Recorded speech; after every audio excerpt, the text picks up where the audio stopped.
안녕하세요. 지구별 인문학 여행자 지구인입니다. 4차 산업혁명에 대한 이슈가 뜨겁습니다. 그럼 이 4차 산업혁명에서 가장 중요한 기술은 무엇일까요? 바로 5G입니다. 4차 산업혁명은 5G가 없으면 거의 불가능하다고 볼 수 있습니다. 5G에서 G는 제너레이션, 즉 세대를 의미하는데요. 각 세대별로 1세대는 삐삐 시대라고 보시면 편합니다. 2세대는 휴대폰으로 문자 시대가 열렸죠.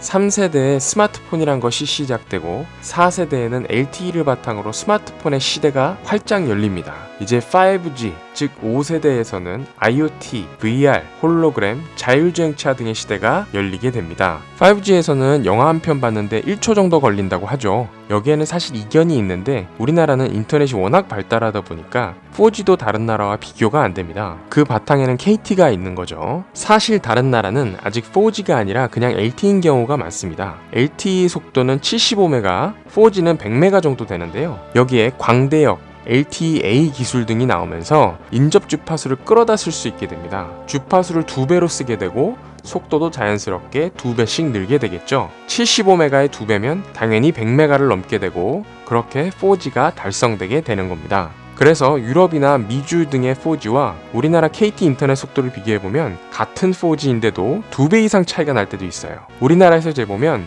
300메가 가까이 나온다고 합니다. 실제로 우리가 느끼기에도 4G가 그렇게 느리지가 않거든요. 바꿔 말하면 우리가 인터넷 생활을 영위하는데 4G면 충분합니다. 5G는 20기가 정도의 속도라고 하는데 우리가 쉽게 접할 수 있는 광고 내용으로 알아보면 고화질 영화 한 편 봤는데 1초 걸린다는 거죠. 근데 요즘 영화를 폰에 다운받아 보지 않습니다. 스트리밍으로 보죠. 그러면 굳이 왜 5G가 필요할까요? 앞서 얘기했듯이 4차 산업혁명 시대에 5G는 필수 조건이기 때문입니다. 우리가 가장 쉽게 접할 수 있었던 5G 사례는 바로 평창올림픽 개막식에서 선보인 드론쇼입니다. 거기에 무인자동차, 일명 자율주행 자동차가 있죠. 우리나라는 글로벌 탑5 자동차 회사를 지닌 나라입니다. 우리나라에서 반도체 산업과 자동차 산업 중 뭐가 더 중요할까요? 성격이 다르기 때문에 뭐가 좋다라고 함부로 얘기할 순 없지만 자동차 산업은 고용 효과가 반도체 산업에 비해 비교가 안 됩니다. 고용 효과가 월등히 높아요. 그리고 이 자율주행 자동차는 와이파이로 해결할 수 있는 성질의 것이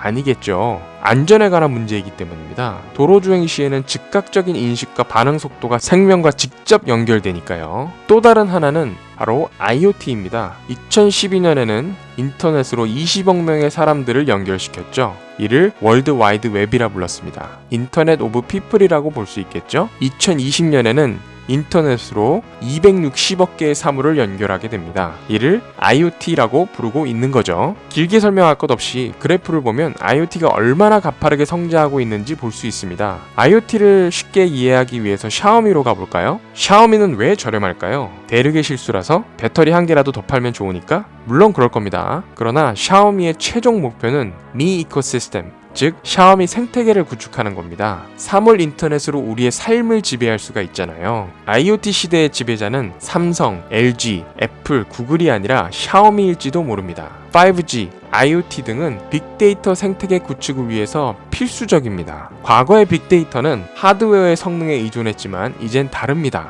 빅데이터는 결국 인공지능 AI를 우리 생활에서 구현하게 만들어주기 때문에 가장 중요합니다. 이전 영상에서 왜 우리가 AI 스피커를 저렴하게 쓸 수 있는지에 대해서 설명했었죠? 이 인공지능을 과거처럼 컴퓨터 성능을 올리는 것이 아니라 이제는 인터넷을 기반으로 한 클라우딩 컴퓨터로 구현하고 있습니다. 우리가 알파고를 통해서 병렬 연결 클라우드 컴퓨팅의 힘을 잘 봤죠. 이는 앞으로는 슈퍼컴퓨터가 더 이상 필요 없다는 의미도 될 수 있습니다. 이 모든 것은 5G를 기반으로 가능한 미래의 모습인 것이죠. 5G의 경우 당연히 세계 시장보다 우리나라 시장에서 더 가파른 성장세를 보이고 있습니다. 우리나라는 명실공히 5G 리딩 국가 중 하나니까요. KT는 그렇게 국가 표준을 넘어 세계 표준을 장악하기 위해서 노력 중인 것이죠. 재밌게 들으셨나요? 재밌게 들으셨다면 꼭 좋아요 버튼 부탁드리고요. 저는 지구별 인문학 여행자 지구인이었습니다.